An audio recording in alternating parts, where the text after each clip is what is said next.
Hello friends, rieska जी के जेस में आप लोगों का स्वागत है।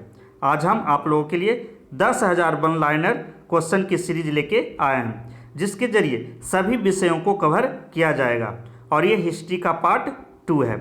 अगर इस सेशन की पीडीएफ चाहिए तो हमारे टेलीग्राम चैनल रिस्का जी के जेस को ज्वाइन कर सकते हैं और मोर वीडियो के लिए हमारे चैनल को सब्सक्राइब कर सकते हैं। तो आइए चलते हैं क्वेश्चन पे। क्वेश्चन नंबर 1, प्रसिद्ध पारसी त्यौहार नौरोज किस शासक ने प्रारंभ किया था? तो नौरोज त्यौहार का प्रारंभ बलबन ने किया था। किस गवर्नर जनरल के काल में अंग्रेजी उच्च शिक्षा का माध्यम तथा सरकार के कामकाज की भाषा के रूप में स्वीकार की गई थी? तो ये विलियम बेंटिंक के शासनकाल में हुआ था, जब वे गवर्नर जनरल थे। नेक्स्ट, दिल्ली के लाल किले के अंदर मोती मस्जिद का निर्माण किसने कराया था? तो दिल्ली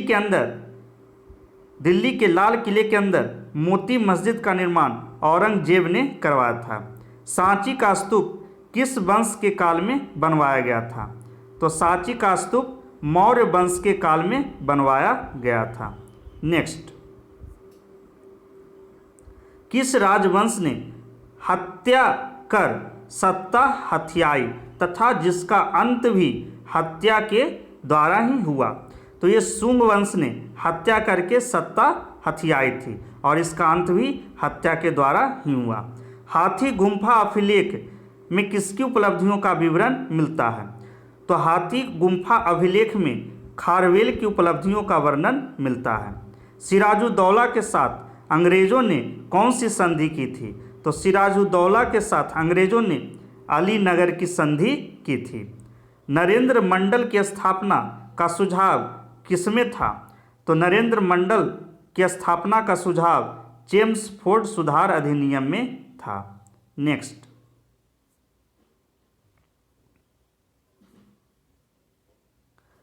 धन निकासी के सिद्धांत का प्रतिपादक कौन था? तो धन निकासी के सिद्धांत का प्रतिपादक दादा भाई नौरोजी थे।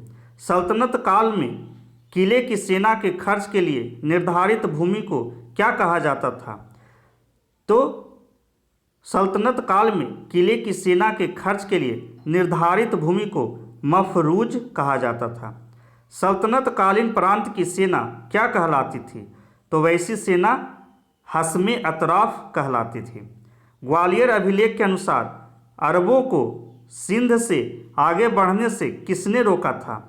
तो ग्वालियर अभिलेख के अनुसार अरबों को सिंध से आगे बढ़ने के से नागभट्ट ने रोका था। नेक्स्ट, महाराजा रणजीत सिंह के साथ किसके विचार विमर्श के परिणाम स्वरूप अमृतसर की संधि हुई थी? तो सर चार्ल्स मेटकॉफ के साथ महाराजा रणजीत सिंह के विचार विमर्श हुए थे, जिसके परिणाम स्वरूप अमृतसर की संधि हुई थी। किस शासक के शासनकाल में बहमनियों ने अपनी राजधानी गुलबर्गा से स्थानांतरित कर बिदर बनाई थी? तो यह अहमद शाह के शासनकाल में हुआ था। सोमनाथ मंदिर पर महमूद गजनवी के आक्रमण के समय वहाँ के शासक कौन थे? तो सोमनाथ पर महमूद गजनवी के आक्रमण के समय वहाँ के शासक भीम प्रथम थे। फतूह उस सलातीन की रचना किसने तथा कब की? तो फतूह उस सलातीन की रचना इसामी ने की थी और यह 1350 ईस्वी में की गई थी। नेक्स्ट, सातकर्णी की मृत्यु के पश्चात उसके 2 अल्पवयस्क पुत्रों वेदश्री और शक्तिश्री का संरक्षण किसने किया था? तो ये नागनिका ने इनका संरक्षण किया था। हाल ने गाथा सप्तशती नामक ग्रंथ की रचना किस भाषा में की है? तो ये प्राकृतिक भाषा में की गई है। कौन सा शासक प्रत्येक 5वें वर्ष प्रयाग में धार्मिक सम्मेलन किया करता था? तो हर्षवर्धन ने प्रत्येक 5वें वर्ष प्रयाग में धार्मिक सम्मेलन किया करता था।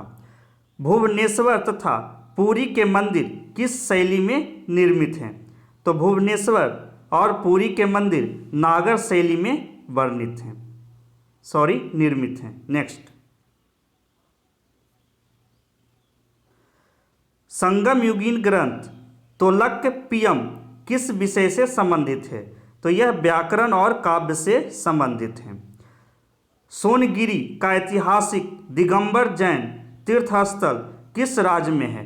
तो ये मध्य प्रदेश में स्थित है। महाराष्ट्र में गणपति पर्व का श्री गणेश राष्ट्रीय चेतना लाने के लिए किसने किया था? तो ये बाल गंगाधर तिलक ने महाराष्ट्र में गणपति पर्व का श्री गणेश किया था। सर्व कर किस पर लगाया जाता था? तो सर्व कर सिंचाई पर लगाया जाता था। नेक्स्ट, आजीवक संप्रदाय के संस्थापक कौन थे? तो आजीवक संप्रदाय के संस्थापक मखली गोसाल थे। अंग्रेजों के शासनकाल में भारत के आर्थिक दोहन के सिद्धांत का प्रतिपादन किसने किया था? तो दादा भाई नौरोजी ने poverty and un British rule in India नामक अपनी पुस्तक में आर्थिक दोहन का सिद्धांत प्रतिपादन किया था। रोलेट एक्ट भारत में कब लागू किया गया था?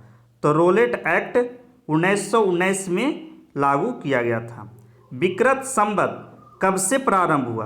तो ये 58 ईस्वी ईसा पूर्व से विक्रम संवत का प्रारंभ हुआ। नेक्स्ट, बनावली एक प्राचीन स्थल है जहां 1973 से 74 ईस्वी में की खुदाई में सिंधु सभ्यता के अवशेष मिले हैं। यह स्थल भारत के किस राज्य में स्थित है? तो ये बनावली हरियाणा राज्य में स्थित है। सिंधु सभ्यता में खोपड़ी की शल्य चिकित्सा का सुनिश्चित साक्ष्य कहाँ से प्राप्त हुआ है? तो ये कालीबंगा से प्राप्त हुआ है। ऋग्वेद में ऐसी कन्याओं के उदाहरण भी मिलते हैं जो दीर्घकाल तक अथवा आजीवन अविवाहित रहती थीं। तो ऐसी कन्याओं को क्या कहते थे? तो ऐसी कन्याओं को अमाज कहा जाता था। महात्मा बुद्ध के समय कौशल देश में कौन राज्य करता था? तो महात्मा बुद्ध के समय में कौशल देश में प्रसेनजित राज करता था। नेक्स्ट क्वेश्चन, किस शासक ने वैशाली का परित्याग करके पाटलिपुत्र को मगध राज्य की राजधानी बनाई थी? तो वैशाली का परित्याग करके पाटलिपुत्र को मगध की राजधानी कालाशोक ने बनाई थी। अशोक के किस शिलालेख में कलिंग युद्ध का वर्णन मिलता है? तो अशोक के 13वें शिलालेख में कलिंग युद्ध का वर्णन मिलता है। पुष्यमित्र शुंग ने किस शासक की हत्या करके पाटलिपुत्र की गद्दी पर अधिकार किया था? तो पुष्यमित्र शुंग ने बृहद्रथ की हत्या करके पाटलिपुत्र की गद्दी पर अधिकार प्राप्त किया था। 40 गुलामों के दल का विनाश किस सुल्तान ने किया था? तो 40 गुलामों के दल का विनाश बलबन ने किया था। दिल्ली सल्तनत का अंतिम शासक कौन था? तो दिल्ली सल्तनत का अंतिम शासक इब्राहिम लोदी था। नेक्स्ट, तो थैंक यू दोस्तों, आज का सेशन यहीं समाप्त होता है। अगर मेरा यह सेशन अच्छा लगता है तो इसे लाइक करें, शेयर करें।